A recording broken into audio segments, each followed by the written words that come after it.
The Halo Infinite gunplay has revolutionised the series, bringing a breath of fresh air to the game with smooth gameplay and a variety of weapons for your arsenal. So the first thing I wondered when I booted up the game was, can you beat Halo Infinite without firing a single shot on Legendary? First of all, if you're a Halo Infinite developer and you spent 6 years of your life perfecting the gunplay, I'm sorry to tell you this, but you've wasted your time. I don't need your damn bullets. Second of all, I need to lay down the ground rules for this challenge. Rule 1.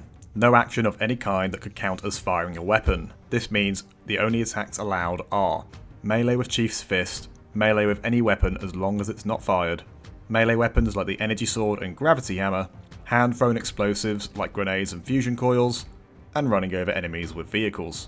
Rule 2. If I accidentally fire a gun, I kill myself and revert to the previous checkpoint. Thankfully, this didn't happen much. And Rule 3. Have fun. Also, visual spoilers for the entire game. You've been warned. I started a fresh save on Legendary, and with the speed of a gazelle, I skipped the first cutscene so Chief doesn't fire his one bullet in the intro cutscene, heroically saving this run from failing before it's even begun. Starting the warship Gabrakan, there's a few things going through my mind. First thing is, I genuinely believe that as this run goes on, it's going to get easier. Save a few bosses, the biggest challenge I face at the start is pressing shoot by instinct when I see an enemy, then having to kill myself for my colossal failure. I thought I could outsmart the game and remap melee to the shoot button on my controller. Pro gamer move right there.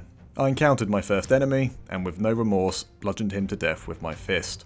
My hand has tasted blood, and by God, it wants more. I then encountered my first fusion coil, and quickly realised the mapping of melee to the shoot button plan wasn't going to work. Pressing melee doesn't throw fusion coils. I could press the screenshot button on my Xbox every time to throw them, but this sounds like a monumental pain, and I'm already freaked out by not shooting anything. So I returned the mapping to normal, and carried on my merry adventure, cautiously aware of the suicidal power my pointer finger held. I killed the first set of grunts and first brute without too much difficulty, and continued my fisting rampage through Gabrakon until the first elevator, where I very quickly died for the first time. Get used to seeing this. At this moment, I began to pontificate about how fusion coils are really my best friend in this challenge. They're everywhere and are much easier to aim than grenades, as well as doing more damage. So I decided to throw these guys everywhere, and I love them for it. I fought through some more encounters without too much difficulty to the bridge of the ship. This is where I encountered the crux of this challenge, the one thing Spartans fear more than spiders. Wide, open spaces. So I died. A lot. This part also made me get pretty good with the strategy this run relies on. Grappling enemies, beating them to death, and running away. After about 15 minutes, my ego bruised, as well as my knuckles, I managed to fire up those engines, Chief, and move on. The rest of the level was pretty smooth. I opened the bulkhead and was blasted into space, becoming the first man in history to hijack an alien cruiser with my bare hands. So far so good, we've made it to the title screen. Dropping into Zeta Halo, I'm pretty enthusiastic. Until I saw an elite, got scared, and accidentally shot my pistol. Goodbye, cruel world. On my second attempt, things went a bit better. Using the grapple shot, I could skip past a few encounters, and the tight hallways made killing enemies pretty easy when I couldn't escape a scuffle. I then encountered my biggest challenge yet. Another big room. I'm not joking when I say I spent 30 minutes in this one room, getting killed by the same 15 enemies or so, over and over. It's the elites and jackals that will get you. They're fast, and because of their shields, you have to expose yourself and kill them before the shields can recharge, meaning spending longer out of cover, giving you more time to end up on the receiving end of a fatal plasma bolt to the groin. With a bit of luck and careful manoeuvring, I prevailed and picked up the weapon. The rest of the level was pretty straightforward, punching things, throwing grenades, and plenty of hiding. Everything was going great. Then I met Tremonius, and I started to question my very existence. The thing about bosses in this game is that they all have shields way stronger than normal enemies, and punches do very little damage to these. It takes forever to get these down. Even if you do get their shield all the way down, you have to keep up your flurry of punches to stop their shields coming back, which is impossible because you can't be out in the open for too long, lest you desire a rocket to your face, and when you die, which you will, you have to start all over again. This run was over already, and I hadn't even finished the tutorial missions. I tried multiple times over 2 days and rarely even got his shields down. So, I did the one thing I didn't want to do. I kept going, against my better judgment. A well-placed grenade saw off the jackals that come down with Tremonius, and then I figured out I could kinda get him to chase me around one of the larger pillars on the far side of the room, give him a quick slap to the cheek, then run around the next corner to rinse and repeat. The issue with this is that it's very inconsistent if he keeps following you or not, allowing him to run off, recharge his shield, and me to ponder why I'm doing this.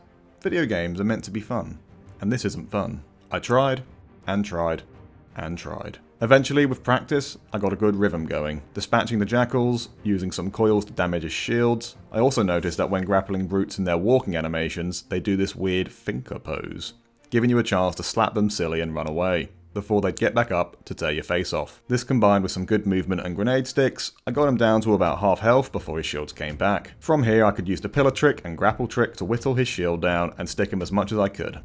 I ran out of grenades just as he was almost dead. I was sweating, he was sweating, we were all pretty slippy. I grabbed some more grenades from the other side of the room and it was on. Man versus beast. He kept away from me, so I grappled back to the other side of the room. He really took offense to this dominant display of agility, and so chased me down. I didn't let up, and went on the offensive. A quick punch and a miss punch. He's making me look a fool, I thought. No one does that to me, apart from me. I escaped to recharge my shield and hit him with a grapple punch. I got another one in, followed by a sticky. I launched my last grenade, just out of sight.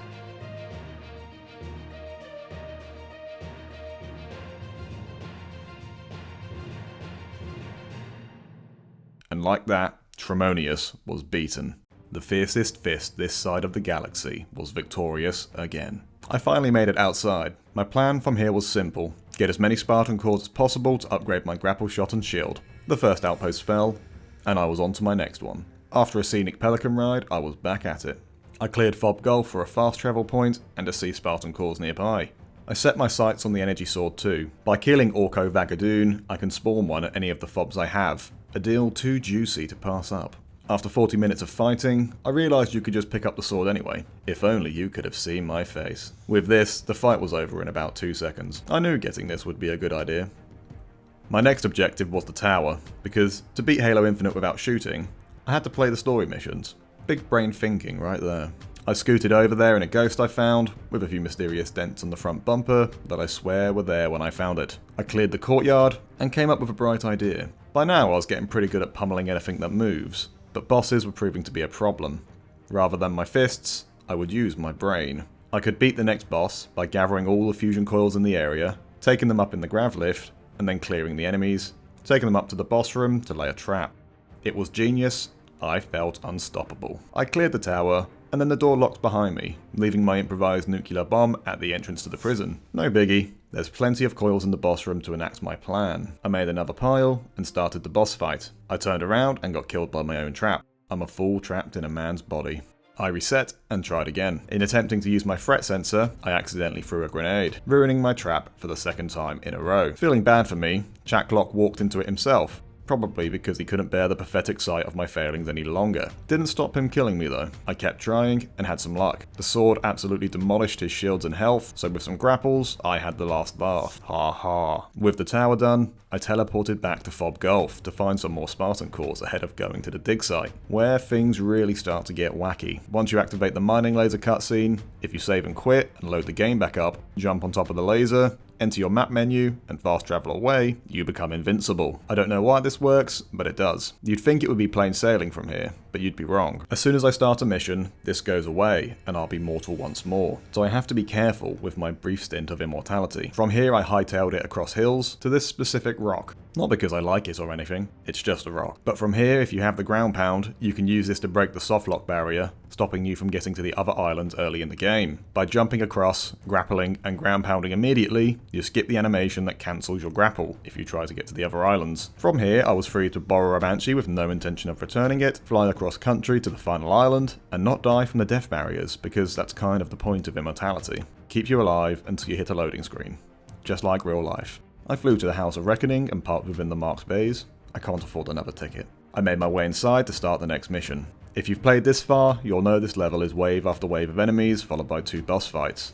A monumental task for just my fists and the little charge in my energy sword. It was at this moment I started regretting my violent ways. I killed so many men, and for what?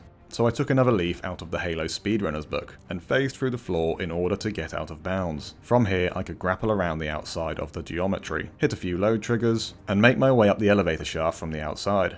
I don't know why, but at some point the game pushed me back inside the level, which was fine, as this was where I needed to be for the next part. 2 bosses, one after the other. The first being a creepy elite who will turn invisible, appear from nowhere, and kill you. This was tough. My only way past was to get close to him and stab him. It just so happens he had the same strategy, and he was better at Halo than me, so you can guess how that ended. Without Brawn on my side, I once again used Brain, and figured out by jumping over this gap over and over, he'd follow you. While in his jumping animation, he can't attack, so if you get a quick punch in and jump back over the gap, you can whittle his shield down really easily with relative safety. So that's what I did, and 5 minutes later, Jaeger Adam Nigh was Jaeger Adam Bye. With 2 energy swords, the big dog Escharum was next, and I had no idea how I was going to do this. He killed me a lot. Much like all the bosses. I tried a few different tricks to get him to stop shooting me, but none of them seemed to work. So I went back to my roots and unleashed Hellfire from the quarterback arm Master Chief has. This worked quite well, as each did a fair amount of damage and there was quite a few lying around. I grappled around the room to avoid damage, and kept throwing coils until the new relay appeared, which I'd promptly punch to death. Rinse and repeat. Eventually I ran out of coils, but there was plenty grenades in the room, so running around corners and launching one in his face proved quite effective. After destroying all the relays and doing enough damage, he drops the minigun and switches to his hammer. Oh boy. This thing can one-shot you, and it will, often. Luckily you get a checkpoint when he switches, but somehow you still have to kill him. Luckily, the Lord hath blessed me with the gift of think, and think I did. I noticed that hitting Escharum with the sword would stun him when he's in his walking animation, so I'd hide around a corner, hit him, and then run when he's stunned. Rinse and repeat. This worked far better than I thought it would. I also noticed a spot where even if he didn't get stunned on that turn, he'd try this ground pound which wouldn't do any damage to you. I think this is because this hallway is at a different height to the ground pound, and so between the 2 of these you're effectively invincible for the rest of the fight. As long as you can keep him at the corner, he can't hit you. Then my energy sword ran out of juice, and this didn't work anymore. I figured out this still works with the plasma pistol, just it does less damage, so over 20 minutes, I whittled his health down using a punch to the face every 15 seconds or so. When his health was low, I swapped back to the energy sword for a few big hits to finish him off, and then, with 1 slash left in my blade, Escharum was dead, without shooting once. I freed our friend, and then I was on to the final mission. My old enemy, Open Spaces, was back, and we showed how much we missed each other by spending a lot of quality time together. There's nothing particularly noteworthy about this room, other than it's got plenty of high-level enemies and turrets. And because of the lack of cover, a melee-only approach is hard, and the gravity hammer from Escharum actually makes things worse, because it's so slow to use. I needed to ditch this for a sword ASAP. Things were getting hard. Because of the high level enemies, normal encounters were taking even longer, so I used another clip to get out of bounds to skip the next encounter by ground pounding close to this door. I Spider-Man my way to this hallway, and pounded so hard I phased through matter back into the level. From here I just did things normally, until I reached the Red Hunters. I didn't have a clue how I was going to kill these, so I decided not to, and to try and clip out of the level and go around them. This was a big mistake. I fell and got stuck. After quitting to the menu and loading back in, I discovered something awful. My save was corrupted. No matter what I did, I got a black screen every time I loaded in. I reinstalled the game, I hard cycled my Xbox, my other saves were fine, just this one, the only one that matters, did not work. I tried over and over with no luck.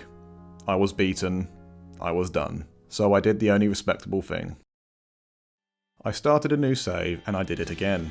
Stealing another Banshee, parking poorly, clipping through the House of Reckoning, killing this loser, killing this other loser, freeing Enrique and Glacius, and we're back for round 2. Once again, this room sucks. I died, they died, we all died, then we went out for brunch. I cleared it, then got back to the place I left us before our brief intermission. 2 hunters, 1 fist, let's dance. I decided this time to do this the old-fashioned way and charged head in, which didn't turn out to be that bad of an idea. In my first try, I managed to kill one with the first 2 swipes of my energy sword. I died shortly after, but this gave me hope. Call an ambulance.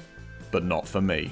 Using the not so generous cover around the room, I swung around to separate them and tried to pick one off using the hard light coils, which worked, leaving me one-on-one with one mad kitty.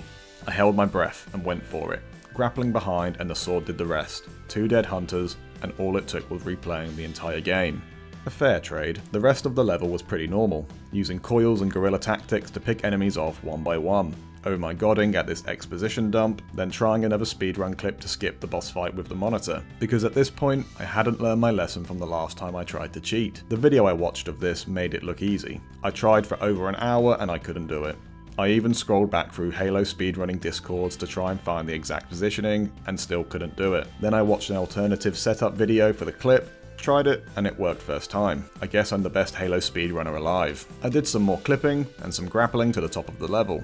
I thought it was cool how my footprints appear, even outside the map, did some cool jumps, and kept making my way along the level. At this door, it was time to slip and slide back in, which I managed to do after a few minutes. Now I was one elevator ride away from the end of the game. For the first time, I thought I could really do this. The main problems of the squid face fight wasn't actually the boss, but as you may have guessed it, the wide open room and waves of enemies.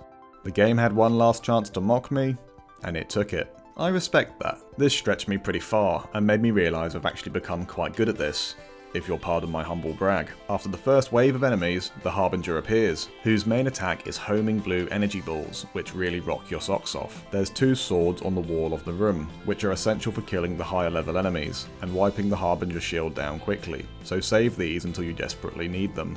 Swing around the room to dodge energy balls, and then quickly get in close to shank an old lady in the ribs. Once the shields are gone, she sits on the floor and lets you get some hits in to knock a third of her health down. Fight another wave of slightly harder enemies, then do the same again.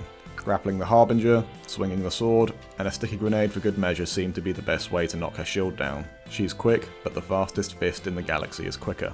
The third and final wave is the hardest, with multiple elites and a brute chieftain constantly chasing you down just to make things a bit more spicy. The best way I figured out to deal with him is to wipe everyone else out in the room while keeping your distance, then get him to follow you off a ledge. If you sword swipe him from below, you can juggle him in the air, letting you mangle his legs to your heart's content. Then your final showdown with the Harbinger goes just as well as you think it would for a fragile squid lady against a cyborg super soldier. And just like that, I finished Halo Infinite without firing a single shot on Legendary. Thanks very much for watching, and feel free to try this yourself. If you want me to try it without cheating, let me know in the comments. If you bully me enough, I may well just give in to peer pressure.